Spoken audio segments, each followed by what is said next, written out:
Yeah, but But look at this. Look how simple it is to make an LRO image. I've shown that many times, and I've shown it Exactly. again. And all you have to do is go to any of the craft that have the camera out the window when they're taking off. And as soon as it tips down, you'd go snap. There you go. Blow it up, clean it up. Oh, by the way, you have to turn it into a black and white yeah, because they didn't have enough money to send a color camera on the LRO this time. the LRO pictures are not persuasive, to say the least.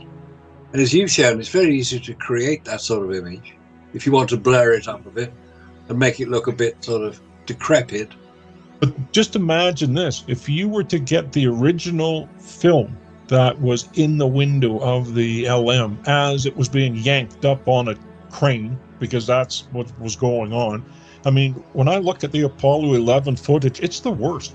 It just rocks. And by the way, it has a rhythm. You're only going to get that on a wire. You're not going to get that by firing a retro this way and then kicking it the other, firing it, kicking it, firing it. Eventually, it's going to come to a stop pretty darn fast. You can't do that with a wire or a cable. It's going to just keep rocking until it finally stops. And it's Yeah, going to take a long time.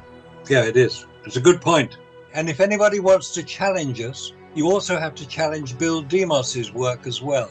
So let's hear the problems that you've identified with vacuum in space affecting photographic film. Provide your evidence, provide your details, provide your references, and let's hear from you. We hear a lot of people discussing these special films that were used on Apollo. They're usually known as the XRC. That was the description given by Richard Hoagland when he claimed to have seen them, but he's never produced them in public.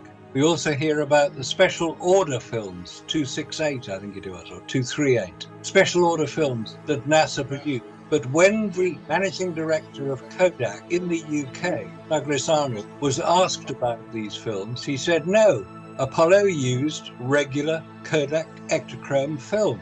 There was nothing special about it. So who's telling the truth? Or is the story of the special films just trying to correct an evident problem that NASA have in explaining how they got photographs on the lunar surface, which has a very high level of vacuum. It's a very hard vacuum on the moon. Photographic film is affected by it. And to say that they were then coated with a special coating to prevent X-rays damaging the film, produce your evidence. Don't just say it. We have demonstrated using a vacuum chamber the effect of vacuum on photographic film. Just because you say it doesn't make it true. So let's see your evidence. Come on, produce it.